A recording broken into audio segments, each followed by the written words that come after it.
Senator Babet. Thank you. I'd be rich if I had $1 for every time someone asks, why can't Conservatives all get on with each other? The last few days remind me these are just 9 simple words, made meaningless due to the actions of the very parties calling for Conservative unity.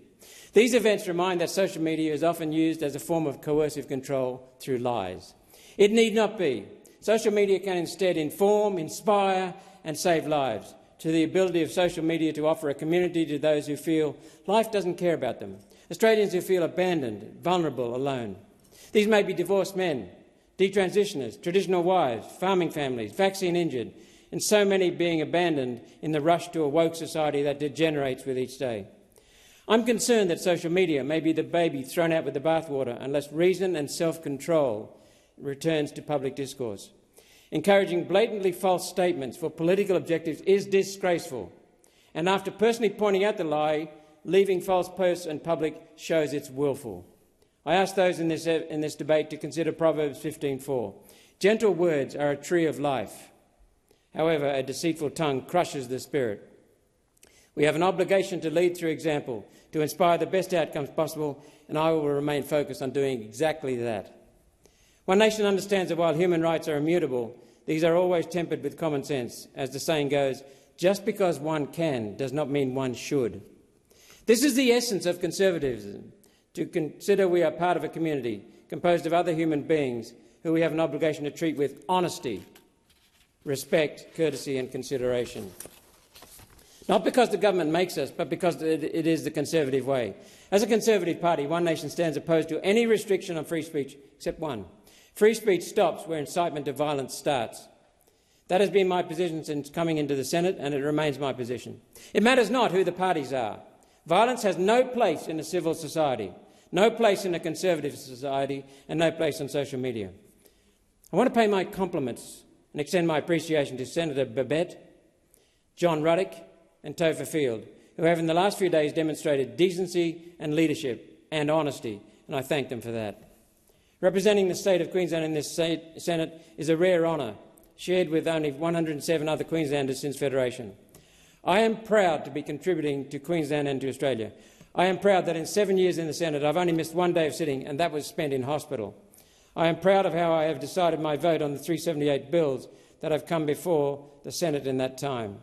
Positions I decided on the basis of data and empirical evidence, on the basis of what is best for our beautiful country, and I will continue to do so. You may not agree with every position I've taken. Then again, if votes are cast only for politicians with whom one is in perfect agreement, no one would be elected. I am proud of the work One Nation has advanced in the last 6 years. These include, amongst many others, wage justice for casuals in the coal mining industry, my bill which shamed the Labor government into passing their own bill after years of delay. Yet the Labor bill deliberately hid and failed to recover more than $5 billion stolen over the years from casual workers, something we're remedying. A bill to downschedule medicinal cannabis so that every Australian with a medical need can access natural Australian whole-plant medicinal cannabis on prescription available in the Pharmaceutical Benefits Scheme. Defeating and removing the cash ban bill. Defeating the misinformation and disinformation laws, because such laws will never work, since one person's misinformation is another person's missing information. Tabling legislation to prevent discrimination on the basis of vaccine status, a bill to which we will return in the next parliament. Securing a committee inquiry into terms of reference for a Royal Commission into the COVID pandemic. I promise to hound down those responsible, and I will honour that promise. A bill to end child labour in the supply chain of products imported into Australia. Blocking the Morrison government's so-called Ensuring Integrity Bill, which unfairly targeted unions. Campaigned for and secured a dairy industry code of conduct. Senator Hanson's personal representation resulted in the addition of Zolgensma to the PBS, a drug to treat spinal muscular dystrophy and atrophy in children. Senator Hanson secured an inquiry into family law and the family law which resulted in the family court, which resulted in substantial improvements to the family law system.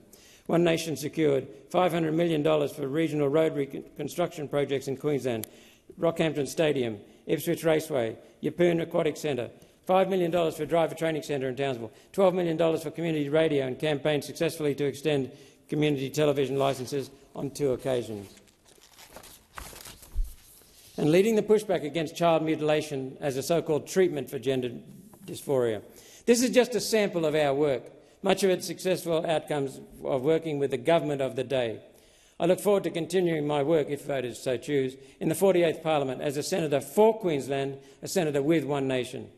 A party with a leader who has fought tirelessly for the rights of everyday Australians at tremendous personal cost. So-called Liberal Party Conservatives colluded with senior Labor Party members to send Pauline Hanson to jail on trumped-up corruption charges to shut her up. She was released on appeal, charges for which her protagonist, Tony Abbott, has now apologised. Pauline Hanson was Australia's first political prisoner, and here she is now, after 28 years, still casting a formidable shadow over those who advance themselves as alternatives. I look forward to engaging the Libertarians, the United Australia Party, the Liberal, National, Greens and Teals in a battle of ideas, and may the best team win. The preferences of our voters will, of course, go wherever each of our voters place them on their individual ballot papers. In a federal election, parties do not allocate preferences. Voters do. Preference whoever you want. Personally, I will be preferencing third parties ahead of the majors, with the Greens and Teals, of course, last. In the last few weeks, I have set out One Nation's plan to put more money back in the pockets of all Australians, while restoring wealth and opportunity for all. This is our entry in the battle of ideas. It's clearly gone over well because our political rivals have panicked and engaged in a classic strawman play for almost a week.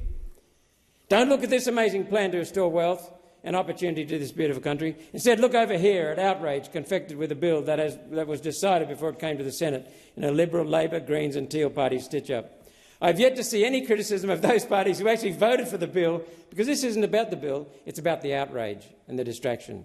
I'm pleased to see so many of our supporters saw straight through it, as did our new members. In the last week, One Nation membership has risen. Thank you. So what is One Nation's election platform that has our competition running scared? Let me go over what we've released so far, and can I say the best is yet to come. One Nation's election platform starts with allowing Australians to keep an extra $40 billion of your money. This includes these costed policies: joint tax returns for couples with a child to save as much as $9,500 for a couple with one child and one wage earner on the average wage.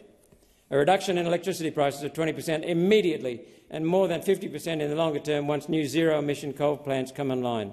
A 26 cents a litre reduction in the fuel excise. Cuts to the alcohol excise to be announced shortly.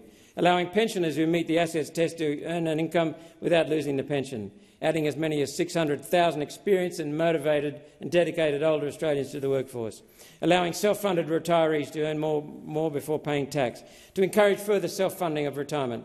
One Nation's basic policy here is simple: less welfare, more wealth. Ending mass migration to take the pressure off inflation, especially in housing. Deporting 75,000 illegal immigrants.